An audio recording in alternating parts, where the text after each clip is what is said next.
I have had quite a journey. I've done different podcasts and different interviews on that, so I won't go into a lot of detail of how I ended there. But I have, I started off as a dental assistant. Started at Taco Bell when I was a teenager, and I knew I didn't want to do that forever. So I looked up kind of quick careers, and dental assistant came up, and then dental hygiene was there. And I hadn't really been to the dentist growing up, and so this plays a part into where I'm at now. And so I wanted to do something in healthcare, but not be a nurse. I knew I couldn't handle being a nurse. So I went down that. I ended up loving it, even having things thrown at me. No, I loved it. I worked in a primarily Medicaid driven office and very grateful patient population, and it was fun. So went on to hygiene school.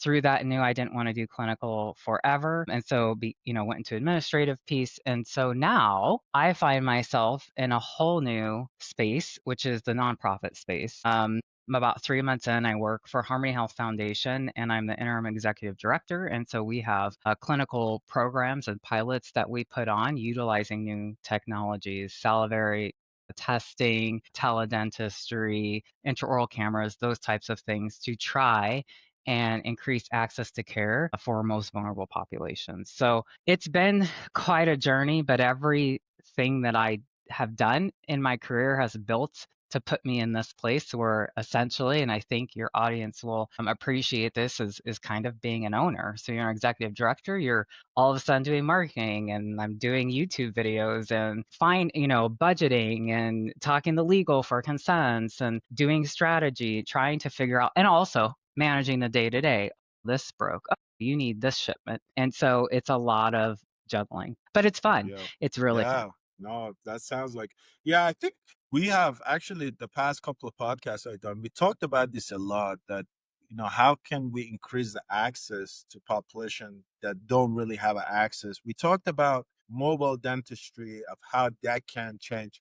I wanted to ask you, how is that teledentistry has been? Because I always wanted to know what the back end of that looked like. Because if you don't have the X-ray, sometimes it's hard to Mhm. do certain things. How has that been experienced before we move forward? Yeah, so I would say there teledentistry will never take over, right? It's not one of those, it's not mental health, right, where you can pretty much do everything online.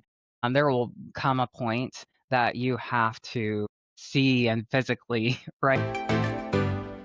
All right, everyone. Welcome to another episode of Dentment. Man, I don't know where to start, but me and Miss Kendra have a little bit of a history.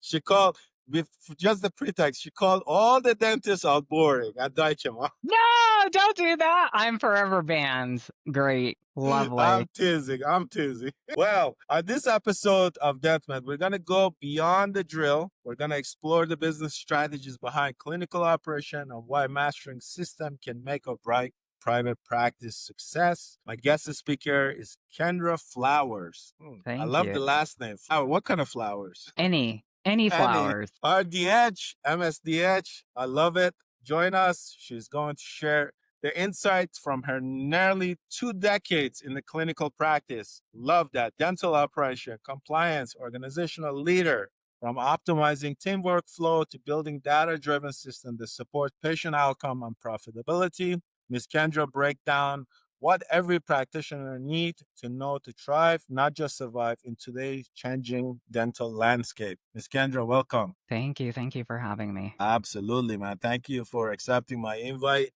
When you messaged me, when I messaged you and I said I want you to come on, I was like, nah, she's gonna be, I don't want to get on this boring dentist podcast. But hey, you got just take a chance at us. We're not that boring. Yeah. Some of us, Yeah. some of us. Yeah, so, some are boring, some are fun. I mean, I was a dental assistant. I've had things thrown at me. I have been screamed at. All the things. I've had people support me my whole career and give me a partial scholarship. So there's a whole gambit out there. Well, let's talk about the part that you got stuff are thrown at you. maybe Yeah, let's start from there. How was that experience? that was actually not the worst experience I've ever had because I Good. knew I know. I knew the dentist, and I knew that he was in his own head mentally. He was frustrated at himself. It wasn't going well, and he threw the instrument. And I got up and said, "Now we have to start all over. The instrument's on the floor, so let me go get it." And so then he was like, that was a hard case afterwards. And that was his way of apologizing later. So a lot of it was in the mindset of me knowing that it wasn't me. You want It to you? was, yeah, wasn't me. Well, I'm not gonna take a note of that one, and I'm not gonna throw anything at my system. So we're good Please in that don't. department. Well, Miss Kendra, thank you. I wanted to ask you, before we get into all the questions, I just want you to kind of tell us a little bit about your background. What are you doing now? What did you do before? Kind of how did you get into the hygiene side of things? What was the Yeah. motivation behind that? And what have you done so far in dentistry? And what are you doing now? I have had quite a journey. I've done different podcasts and different interviews on that, so I won't go into a lot of detail of how I ended there. But I have, I started off as a dental assistant. Started at Taco Bell when I was a teenager, and I knew I didn't want to do that forever. So I looked up kind of quick careers, and dental assistant came up, and then dental hygiene was there. And I hadn't really been to the dentist growing up, and so this plays a part into where I'm at now. And so I wanted to do something in healthcare, but not be a nurse. I knew I couldn't handle being a nurse. So I went down that. I ended up loving it, even having things thrown at me. No, I loved it. I worked in a primarily Medicaid driven office and very grateful patient population, and it was fun. So went on to hygiene school. Through that, knew I didn't want to do clinical forever, and so went into administrative piece. And so now I find myself in a whole new space, which is the nonprofit space. I'm about 3 months in. I work for Harmony Health Foundation, and I'm the interim executive director. And so we have clinical programs and pilots that we put on utilizing new technologies, salivary testing, teledentistry, intraoral cameras, those types of things to try and increase access to care for most vulnerable populations. So it's been quite a journey, but everything that I have done in my career has built to put me in this place where essentially, and I think your audience will appreciate this, is kind of being an owner. So you're an executive director, you're all of a sudden doing marketing, and I'm doing YouTube videos and budgeting and talking to legal for consents and doing strategy, trying to figure out, and also managing the day to day. This broke. Oh, you need this shipment. And so it's a lot of juggling, but it's fun. Yeah. It's really fun. Yeah. No, that sounds like, yeah, I think we have actually the past couple of podcasts I've done, we talked about this a lot that, how can we increase the access to population that don't really have access? We talked about mobile dentistry of how that can change. I wanted to ask you, how is that teledentistry has been? Because I always wanted to know what the back end of that looked like. Because if you don't have the X-ray, sometimes it's hard to Mhm. do certain things. How has that been experienced before we move forward? Yeah, so I would say there teledentistry will never take over, right? It's not one of those, it's not mental health, right, where you can pretty much do everything online. There will come a point that you have to see and physically, right, do something to the mouth. I think a lot of it is in these areas where to get to the place to even have an exam or limited, it might be 3 hours. People don't think about, you know, those that are in low income situations where taking a day off of work means now you might not have food, or you have to take a day off of work for your child and they're out of school. And so the whole, there it's not always, and I think this is something I want to get very clear. It's not always that they're choosing to neglect or prioritize. Go back to dental school, to dental hygiene school, Maslow's hierarchy of needs. When food is at the baseline and dental's up here, or you're almost homeless, you got to focus and prioritize. So I think really there has to be a systemic change, and we have to do things we haven't done. It's never going to be fixed. So really I think with teledentistry you're able to prioritize, or I like to call triage, those needs. So if you're in an area where maybe it's going to be very difficult to get there, or that there's a 2-year wait list for a sedation case or a hospital case for a child, well, why would you drive there when you aren't going to be able to do anything? And now they have intraoral cameras, using that even for non dental professionals. Exactly. So, I mean, anyone can take a picture, with our cameras, our technology is great nowadays. So I think it's bridging the gap. I call these rural areas IDD populations. Those children, 50% don't use their Medicaid benefits. That's the invisible, unseen population. We don't even know what's out there. So why do you believe that? Because that's something that I've always been so fascinated about, because I did work in some rural area in Iowa for a Mhm. little bit after dental school. Why do you think that these rural areas don't get enough care or the attention that they need? Why do you think that's an issue? Because like when you Yeah. graduate dental school, or there are certain dentists, is it because of the dentists that don't want to go into this area? Or is it like, what is the accessibility? What are the reason behind that? So I'm not a dentist, but what I've seen, and the reason why I didn't go to dental school was because of the loans. I did not want to be in that much debt. I was like, well, I'll just be a hygienist and work my way, through my career. I didn't want to be held down. So I completely understand when you're 400, 500 or more $1,000 in debt, you have to make a payment. It's like being a country doctor, right? So how do you make that work? And if you think about that too, these areas usually are high Medicaid, which we already know is an issue. We're seeing mass exodus, especially this year, for all the cutbacks. So I think we're coming to a pretty big oral health crisis. It's going to hit pretty hard. We don't have CDC vision. I don't know if you've seen, we just lost a state dental director in Massachusetts. And so I'm sure there's more to come. Losing fluoride, whether right? That's a whole nother topic. But what I've seen in this patient population that doesn't have access to care, it's going to be devastating, absolutely devastating. Yeah. So I think, I understand why some people chose not to move out there, and I think it's a choice too. Do you Mhm. want to live in a rural area? A lot of us don't. I don't necessarily, or I don't want to live inner city, but I also don't want to live, 3 hours from anything. So Yeah. there's definitely a lot of challenges to solve for. There's not one fixed. One fits for all. What do you think the future of mobile dentistry is? Because that's something I'm very fascinated about too when we talked about. Yeah, so I didn't mention this, but my previous role was with a mobile dental company.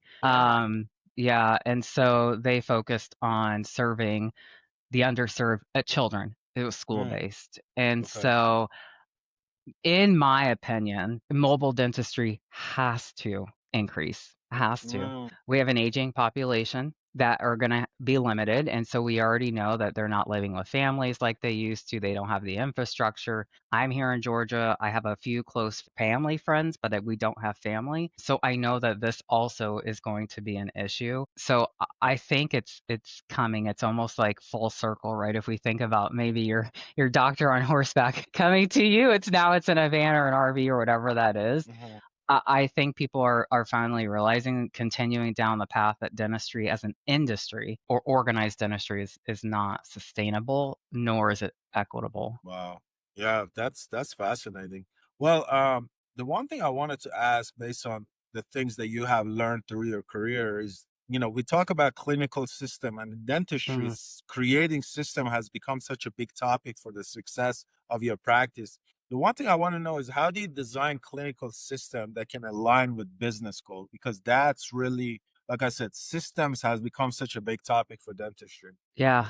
It definitely is. If you look at medical, they already have those things in place. Obviously, they didn't start there. I think, dental is behind the eight ball on this one. The one thing I think we are ahead on is AI, which good job, dentistry. But systems definitely is. And that's because we have been so private practice driven, and we're now seeing this uptick of DSOs. Either way, whichever route you go, I believe in a system. And I think that really scares practice owners. System, what do you mean? I have to build this whole thing. What am I going to do? How do I do this? Honestly, it's starting out having a conversation with your team. As a business owner, hopefully, if not, that's what you're here for. But as a business owner, what your goals are financially, patient based, whatever that is. Also, what type of services do you want to provide your patients? Do you want to do Invisalign? Do you want to do implants? If you do or don't, it's fine, but you need to make sure that that's understood first. If you don't have your vision, mission, goals, all of that, it's going to be very hard to write a system or a strategy that aligns from a clinical standpoint. You need that to guide yourselves. And so really it's sitting down with your team and understanding, if you have a team, if you're lucky to have a team, and understanding where you want to go. And then it's foundational. It's easier than it sounds. I try to explain this all the time to everyone. It's as easy as, when do you perio shower? How often? When are you going to do SRP? When are you not? And so I had a great mentor at my last job. His name was Atul, and he told me about a checklist manifesto book article. And this is what medical uses. So, hey, this patient comes in. Did I do this? Did I do this? Did I do this? And it's very helpful in creating those predictable outcomes, right? We know evidence-based practice is, perio charting every 6 months or every visit for a periodontally compromised patient. And so you start just with the foundations. How often do I want to take X-rays? When am I going to do a caries risk assessment?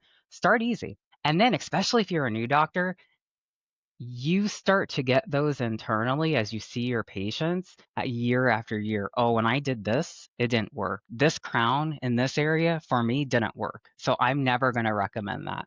And so I think that that's important, that people don't, or dentists don't just create a protocol or a system in place and then leave it. Don't leave it. It's like a strategy plan, right? You have to revisit it at least every year. Okay, what's changed? What new technologies do we have? What new products are out there? How are we going to implement this? Do we want to implement it? Maybe we don't. And so I think that that's very important as well. Yeah, that's such an amazing advice. Thank you for sharing that, because the biggest challenge, and I believe for dentists, even for myself sometimes, is figuring out the balance of how do I create certain balance in the business to make sure that I'm serving the patient correctly, but yet I'm creating a system that functions for the whole team.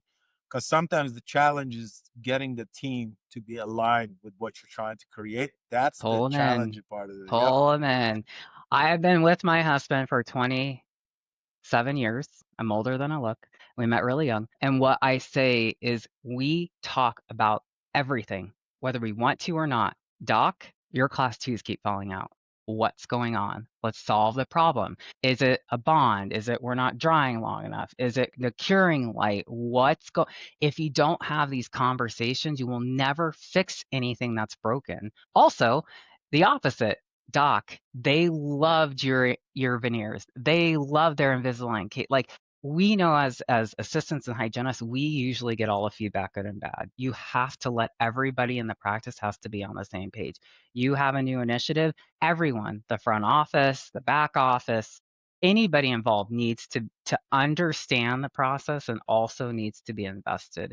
And the only way that happens is if it's, I hate to say a shared decision, but it is, because you know what happens when it's not a shared decision? It doesn't happen. Your hygienist, your assistant, your office manager ensures, whether it's on purpose or not, it doesn't happen. It won't happen. Yeah, that's such a amazing advice, because I think this is one of the reasons why I started this podcast, because these are the type of conversation that we don't get to have when we are in dental school or when we transition out of dental school. No one tells us that this Mm-mm. is what it is, because I think, one of the Dr. Negaraj put a post today, is that we as dentists, and I'm guilty of this myself, and I'll say it, anyone can take it how they want, but sometimes we think that that degree defines who we are, and we are never Mm, open to anything outside of that. And that is the challenge, that a lot of us as a dentist, our yes. head gets too big because we're thinking they gave us that degree, we know it all. There are things that I learn on a day-to-day basis from the work from the feedback that I get from my assistants, that improves my work. Hey, doc, like your Yeah. prep looks this way, or this is this, or that's that. And that is the challenge that I see in dentistry, that the dentist does not know how to really take on feedback after Yeah. dental schools. And I don't know And why that is. it makes sense though, because you're how old?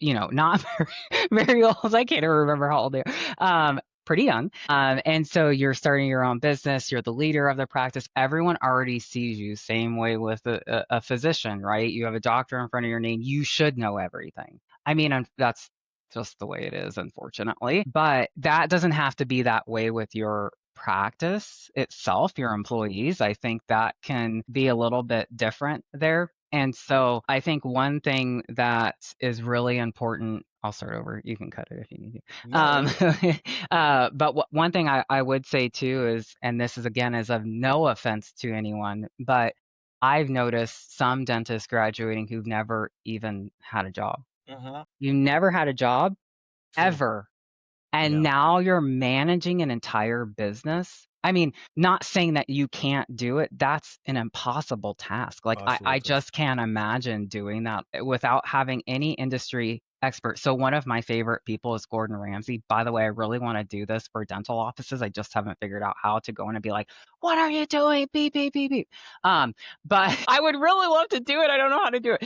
Um, but I think it would be at least dental would watch it. But I think Maybe we can start it together. yeah, yeah, yeah. But I think that one thing that no, I lost my train of thought. I'm too stuck on the Ramsey piece. But yeah, so he says that, he says that to them a lot, or he's done the hotel, whatever they are, rescues, Yeah. bar rescues. Wait, why would you get into this business that has not saying dentistry has this, but a 50% failure rate, blah, blah, blah, is not successful, have never even done it yourself. And so that's, I think, also a big challenge for those dentists. I mean, hands down to those who have made it successful as well. Absolutely. Oh, honestly, that was one of the conversations I remember we had when we were in dental school, is that we would look at a lot of our classmates and we're like, you're 23 or 24, you never had a job. So that transition becomes so much Yeah, harder. And now you took them out of having no life experience. You took them and put them in a clinic. They are a doctor. They have to be a leader. They have to manage all these people. Where is all that going to come from? From nowhere. yeah, So it's a lot of it's yeah, trial and error, figuring out what's going on. So now I honestly agree with what you're saying. I think that's the biggest problem, is that the dentists, they get out either too young or they're getting way too young and they don't have any experience, and that affects how the kind of the transition is, how the view of the staff to the assistant is, and all that. So I think that's really, yeah, and unfortunately dental school do not do a good job of helping those dental students hmm, transition out, nor I'm gonna say this too, nor the ADA do anything good to transition us out. Because when I graduated yeah, dental school, the ADA was like, I had a meeting with people at ADA. They're like, yeah, we have contract review services. I'm like, really? Because I did not know that. I'm like, I never know that. So that's what I'm saying. They do yeah. not do anything to like have a clear message to tell these dental students, we have XYZ of service available to you at no cost, so you can help you transition out. So I think the ADA is also behind on a lot of things, but that's beside the point. Yeah, I'll remain silent. I'm a hygienist, so I'm not saying anything there. Come on, tell us the tea. Well, we talked about systems. Now, the one thing I want to know is, from the operational standpoint, why do you think the operational strategy matters as much as the clinical excellence? Why do you think that's such an important thing for the success of a practice? Yeah. So I have seen this way too many times as a hygienist and then as an operational leader. If your crowns are untouchable, beautiful, should belong in a museum in a textbook, and it takes you 5 hours for one crown, you'll never make money. And then the opposite. I've seen it, a 4 hour root canal. And I'm like, you made $400. Why? Why did we even do this? I could have done it. So I think that's one piece, but also the opposite. You're too fast, you're too worried about money, and all of your work is failing. No, there has to be a happy medium. And so that, again, that comes along when you first come out of school. And I mean, there are some extremes, but you'll get faster as you practice dentistry, right? You'll get faster. But I think the strategy matters. So you don't want to say, "Oh yes, I want to do this procedure or this new product that takes 10 extra minutes in my appointment time." There's no ROI. There's no return, sorry, there's no return on investment.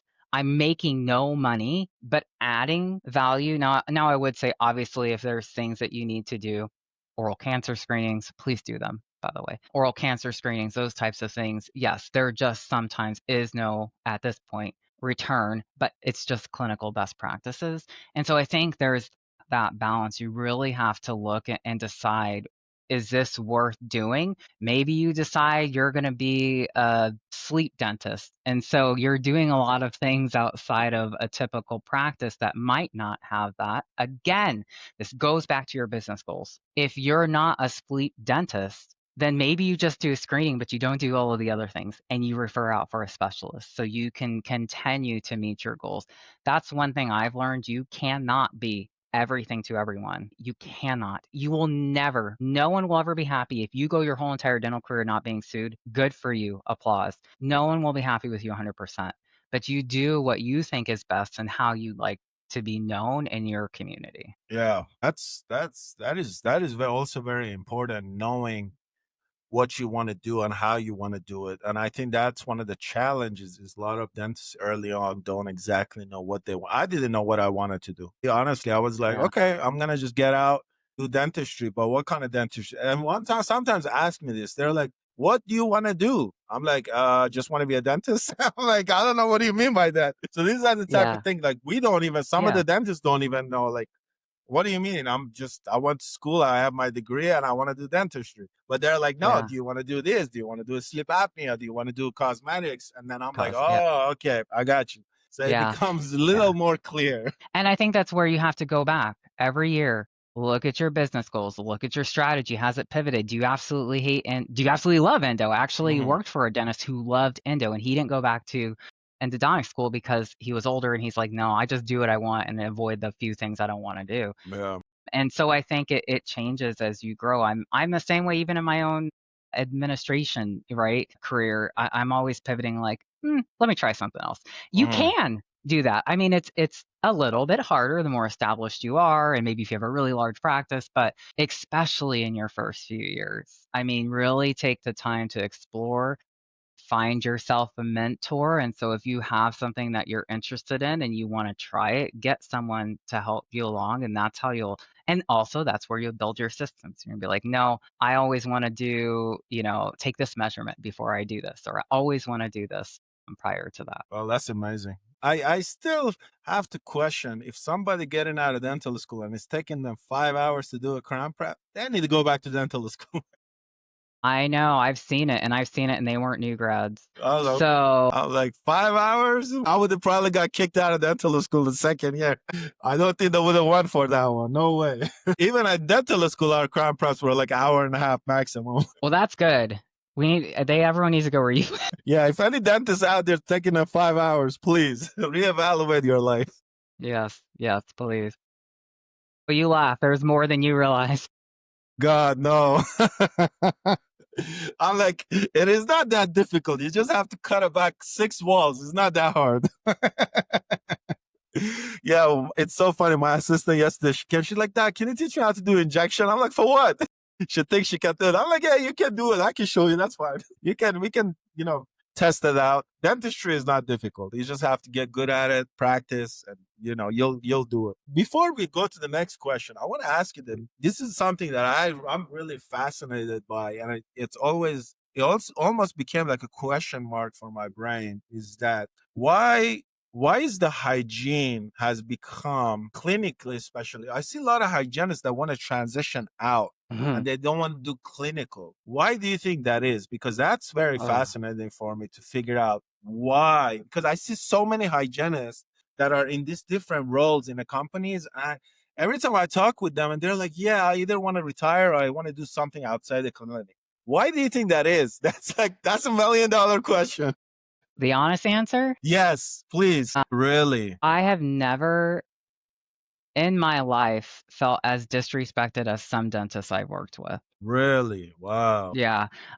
We went to school. I mean, I got my bachelor's. I was in hygiene school for 3 years to learn how to quote clean teeth and measurements and co-diagnose with you. And I know what I'm looking at. I feel like I'm there to guide you. I've been told I'm the dentist. Wow. Okay. That is fascinating. You're the dentist. Great. I put most things in your chair. These patients trust me. And so I think when there's a lack of collaboration, that's big, a lack of disrespect. And I found that mostly, and I don't mind saying this, moving to Georgia. So I grew up in Arizona, pretty Open Practice Act. I was doing local anesthetic unsupervised as a student on the Indian reservation. As part of my externship, I come to Georgia, I can't even do it. I can't do laser. I can't do nitrous. I have a certification to do that. I can't do it in Georgia.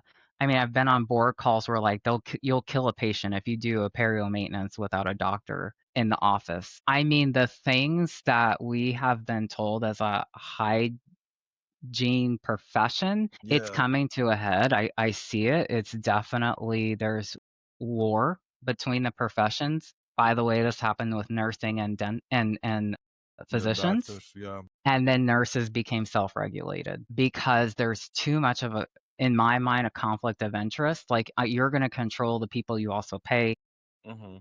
but you also don't control the assistants, Mm-hmm. but you let them do a lot of things that they didn't go to the schooling that School. I had. Like it's insanity It's to me. insanity. It's Yeah. insanity. And also some of the things that we talk about from access to care, well, we're restricted. You want to know the people that want to go out and provide the care, they're the hygienists, they're the prevention specialists, they're the public health driven, right? That's what our whole profession was made from. And so, okay, so that was one piece. I could go on and on about that. Yeah. There's also the physical piece. I'm probably on back surgery number 2 coming up. It's physically demanding, and there's more and more and more as technologies and as more information comes out being dumped on a hygienist. So right when I first start, again, I'm older than I look. When over 20 years ago, they didn't have scanning. We were still using paper charts, and we kind of had computers. We still had film, and so now there's all of these things, I don't even think they use that as anymore, but diagnodents, and now you have AI, and now you have to talk about this, and now you have sleep apnea, and now you have, and so it's like, okay, well, now you want all of the same. You want to squeeze more from that lemon, and there's nothing left to squeeze, and you're disrespectful on top of it, and there's no benefits. And in 2020, when most people were getting paid as a 1099, they had nothing to fall back on, and a lot of them realized the stress and the disrespect and the physical pain was not worth it anymore. I honestly did not expect you to answer that, but that's very disheartening for me to hear it because I think I honestly when I look at my hygienist, the one thing that you said, it's like we have to work together to be Mhm. able to help serve the patient rather than having this again, it goes I think a lot of it goes back to the dentist, to be honest with you. I think the mindset of the dentist, they think they have that degree and that's it. And I think that Yeah. has to change if we want to Yeah. keep the hygienist Yeah. in the chair to help the patients out. Because if not, Yeah. like you said, they're gonna say, "Man, Yeah. hell with this, I'm done." Yeah. So I don't think there's necessarily, and I wanted to combat this too. There's not a dental hygiene shortage. Mm, There's tons of licensed yeah. hygienists that do not want to work or cannot work. And so, in really good practices, and when I say good, I mean treating employees with respect, Hmm. paying them their value, they don't have an issue. Those hygienists don't ever leave. Hmm. They attract people. Usually, the people that are having a hard time are those ones that maybe throw instruments, maybe yell at you, maybe tell you you have to clock out because there's not a patient. So, Yeah. yeah. So, how do you change that?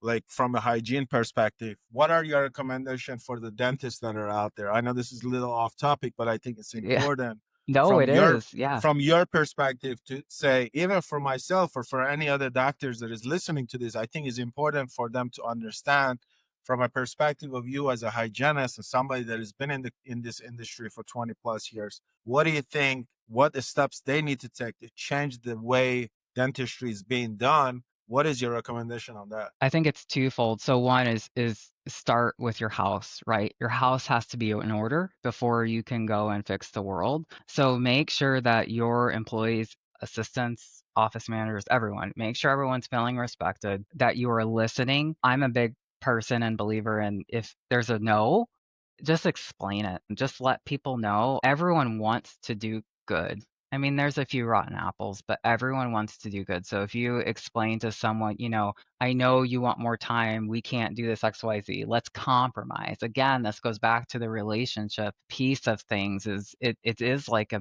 marriage. It is when you're working with people like this. So compromise it within reason. And so I think there's that piece, right? And then the broader piece, that's a whole nother conversation, and that's a political landmine that I don't know if I necessarily want to step into. But there definitely has to be consistent standards across the nation. It doesn't make sense that I literally could drive 30 minutes and do 1,000 times more things than I can do in another state that I was trained to do. And so, well, it's changed now, by the way, in Georgia recently. I still technically couldn't do anesthesia here, though. I'd have to retake a whole course, even though I already, again, there's a lot of laws, a lot of red tape. So I think, and I'm an old school believe in your professional organization. I had a professor tell me, Kendra, if you don't like something, maybe you're the person to change it. And so that's why I've been really involved with a lot of different things is professional organizations have a lot of challenges and there are a lot of things they're not doing right. Some things they're doing really good. Volunteer. I know it sounds like such an old person thing to do, especially to the younger generation. And it somewhat is, but if you don't like something, you can't sit around and complain about it. And that might be the only way to make a change is just showing up, calling your legislator, maybe run for the board. You never know. Tomorrow, me waking up running for the board. You could. Yeah, you could. I'm I'm okay. too honest. I can't. So I Yeah. already learned that about myself. Yeah, I was like, I don't think I'll be the right person for that, but okay.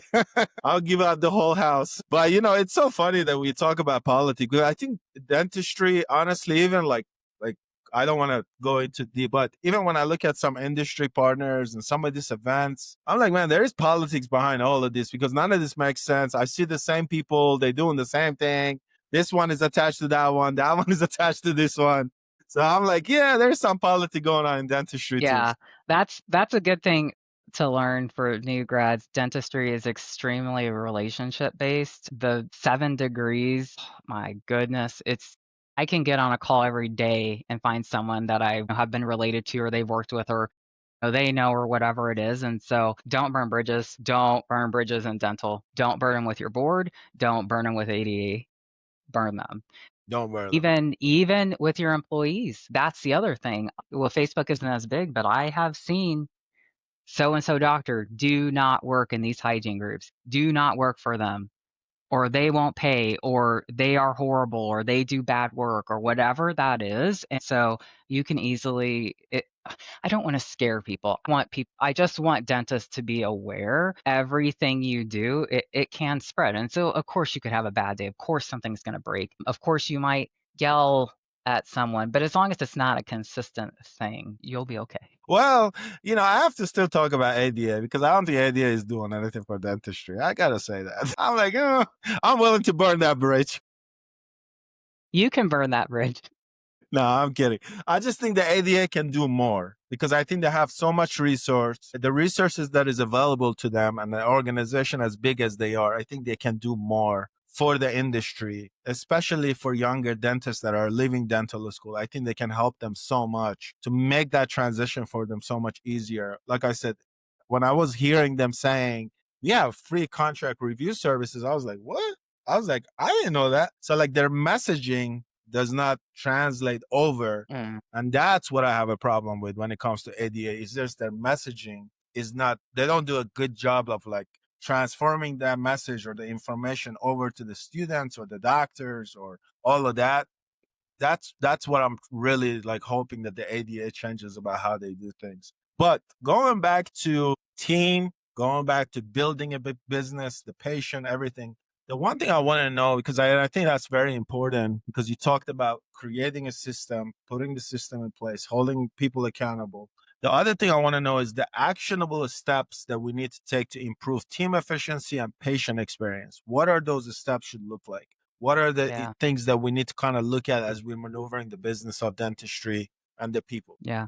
So I think, we've already talked about business goals. What Hmm. does your business goal look like? What do you want your clinical makeup to look like, your services? Again, you might not know that. You could just start with a bread and butter dentistry, nothing too crazy. And then you're going to have to pull in your team. So the reason why systems, I'm trying to stay away. Systems is what everyone knows, but it does really sound scary. But the reason why Heartland, Pacific Dental, Aspen Dental, Mayo Clinic, all of these big names you've ever heard of that can make, really big impacts, but also money, is because they've learned how to be efficient in what they do. And this is the thing that I've learned from DSOs. Love them or hate them, they have figured out how to make a profit. And so a lot of it comes down to replication and scalability. And so if you can do that, if I can do this in one office, or you can even take it one operatory, right?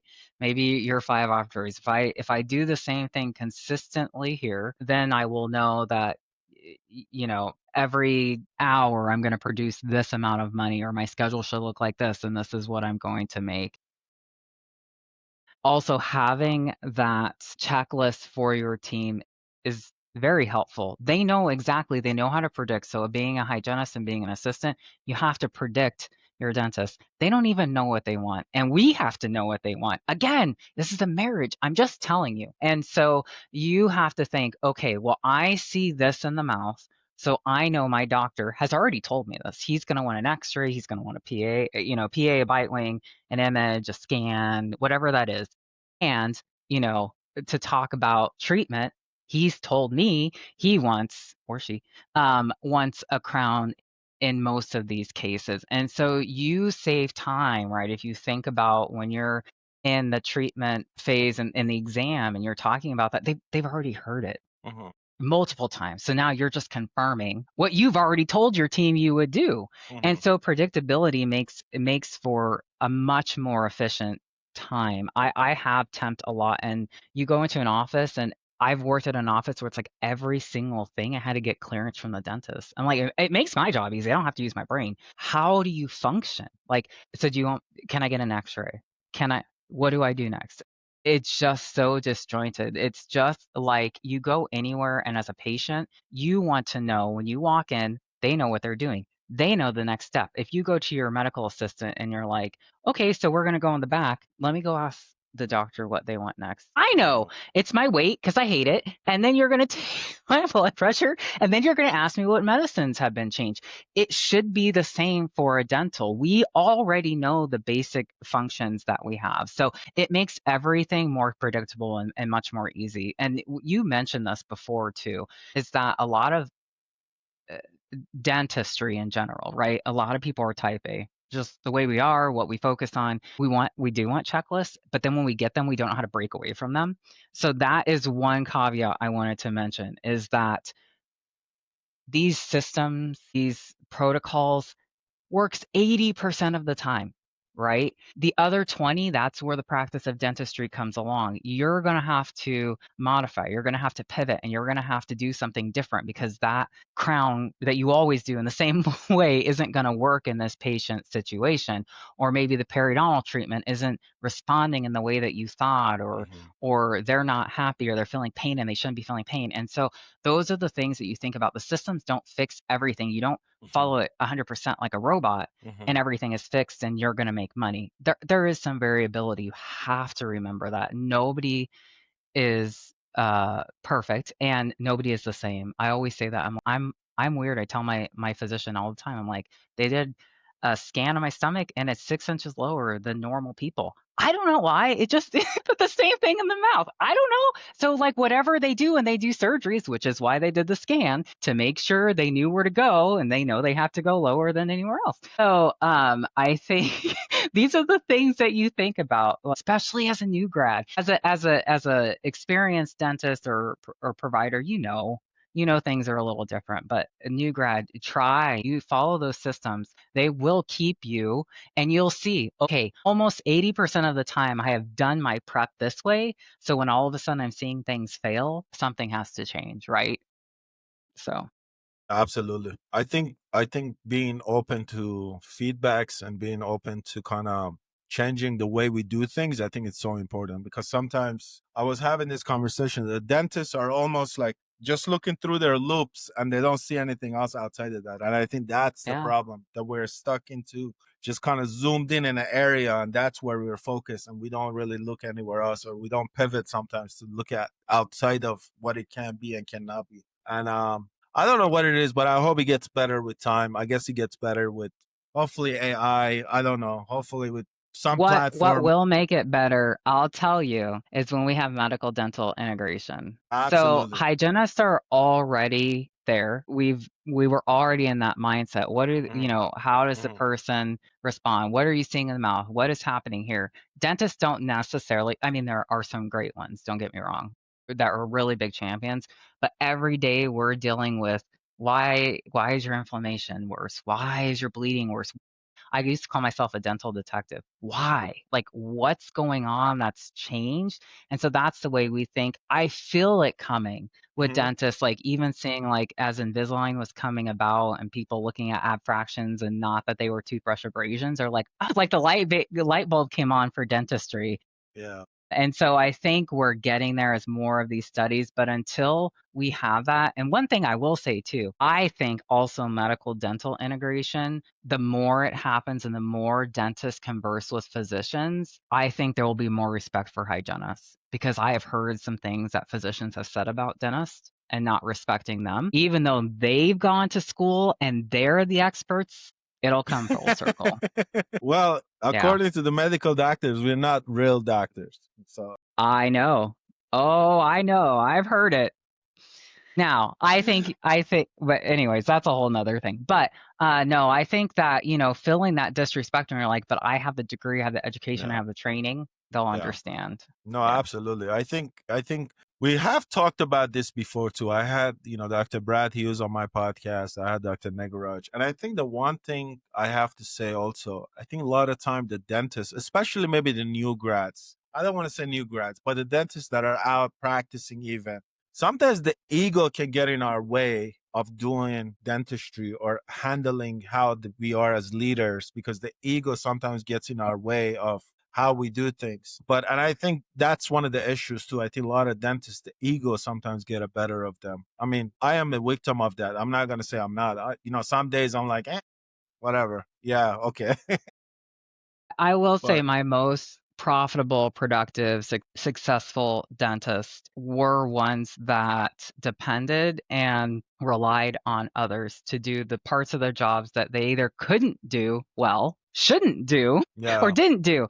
And so I think those are the things. And so like, right, your office manager, let them lead, let your hygienist prepare, let them find things for you that in your 3-minute exam you just don't have the time to do. Let your assistants do the things, make great temps, do the scan, do everything that they do. Is if you let go some of this control, then it makes it all worth it. What I will say though too, you have to invest in those employees. So don't pull an assistant and pay them $10 an hour and then be like, well, why don't you do this? Well, one, you're not paying them what they're worth. They can make more at Chick-fil-A.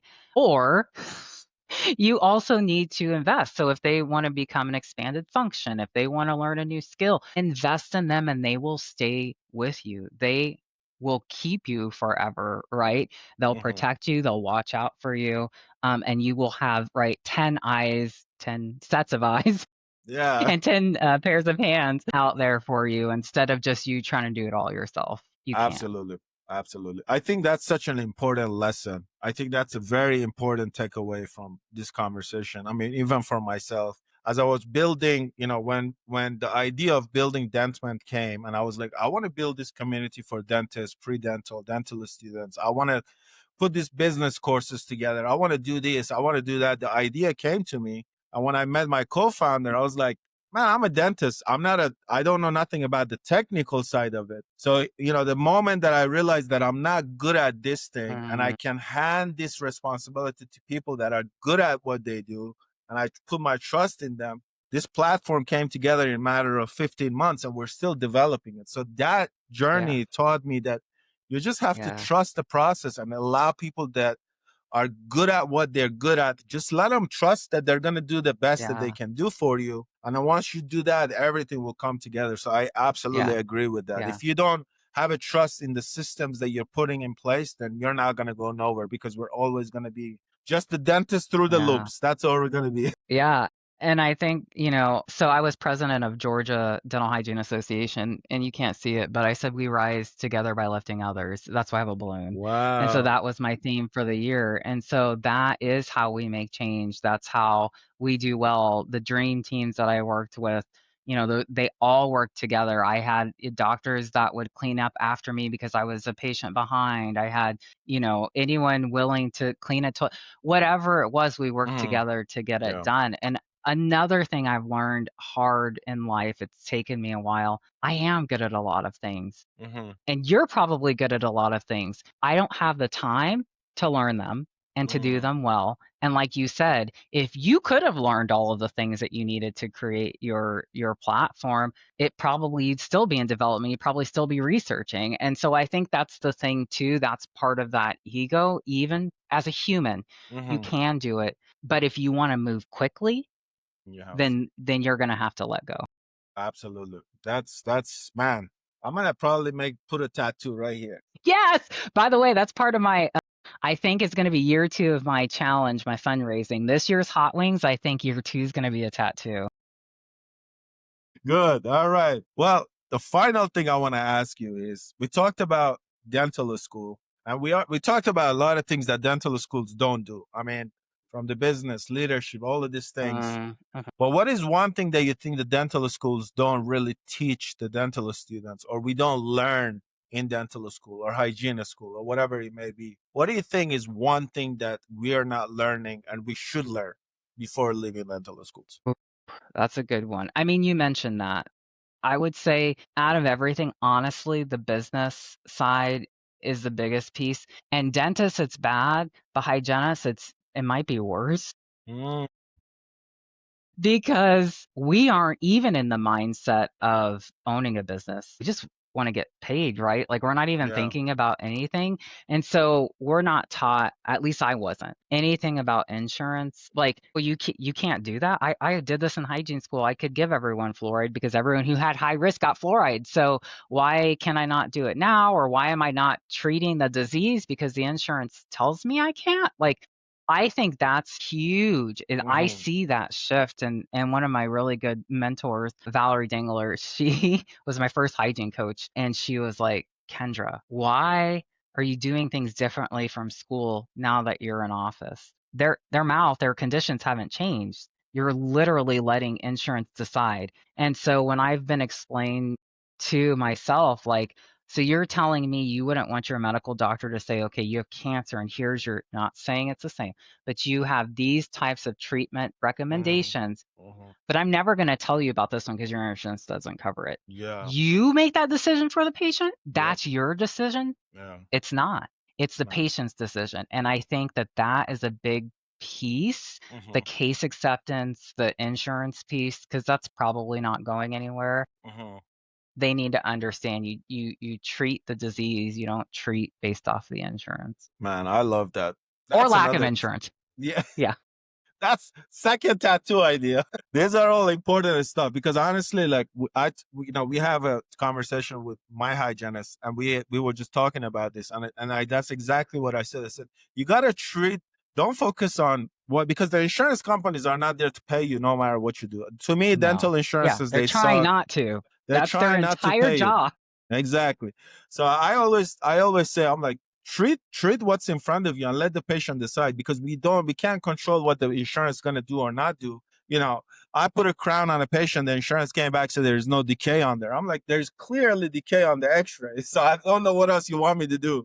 They're like, no, you Yeah. could have just put a filling in there. Oh, this doesn't need a crown. It wasn't medically necessary.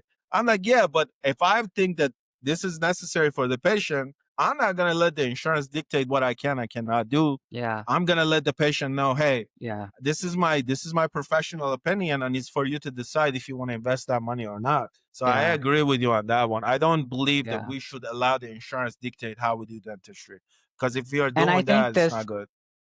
Yeah, I think this goes back to who can do the job better. And One time I was in a chair and the particular DSO I worked for, hygienists would present treatment plans, which by the way, I Say the absolutely name. hate.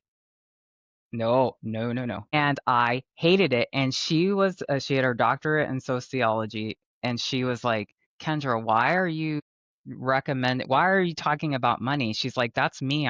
I go through the adoption process, and that would be like, oh, here's your kid. Now pay me $10,000. She's like, that's weird. Why is this not separate? And I was like, oh, why is it? Why is the clinician, your surgeon doesn't go, I need $20,000. That's crazy. Keep it So separate true. Yeah. front. Let the clinical conversations happen and if you have it, I know that people struggle, with money and staff and all of those things, but if you can keep those two roles separate, keep clinical and keep finances, because then it's almost like bad cop, good Bad cop, but at cop, least good you cop. can say, here, yeah, here's this. They have all the financial options that you may need, and they're going to know more. And instead of you going, oh, you can't afford that. Okay, well, I'm a doctor. I can knock $500 off. Well, now you're just cutting to your whole business plan and all your business goals. Now you're not profitable. So don't be the one that's in charge of your finance, of your treatment planning. Yeah. I love that. Well, Miss Kendra, I want to say thank you so much. I truly, truly appreciate you coming on.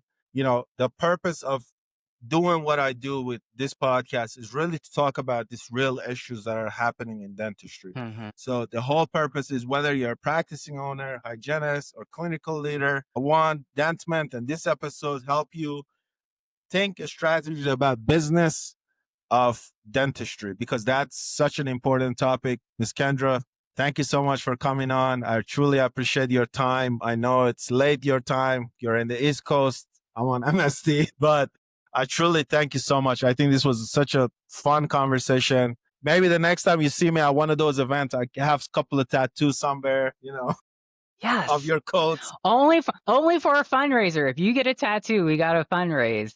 Yes, Oh, fundraise. really? All right. Well, let's do it, man. We'll Yeah. figure it out. Let's Yeah. fundraise.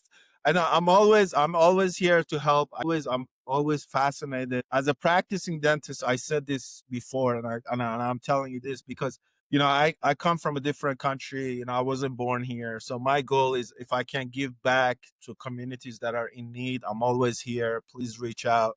If I can help you, maybe provide dentistry to anyone that needs it, volunteer work, whatever, I'm here. So please let me know. I Yeah. love doing Yeah. volunteer dentistry. So if you ever need a doctor that is wanting to do some volunteer work, Dr. Owji is here. You call me and I'll be there. Okay. So just let me know. Take me on that one. I want to be there. If we can. I will. Oh no, trust me. I put myself out there. Every time I get an opportunity to volunteer anywhere, I'm willing to do it because I think it's such an important thing that, you know, God has blessed me with this degree. This country has Mm-hmm. given so much. If I can give just a little bit back with my time, give a little bit back with doing something good for the society, why not? And I if you ever need me, I'm here for you. So just let me know. I'm one phone call away.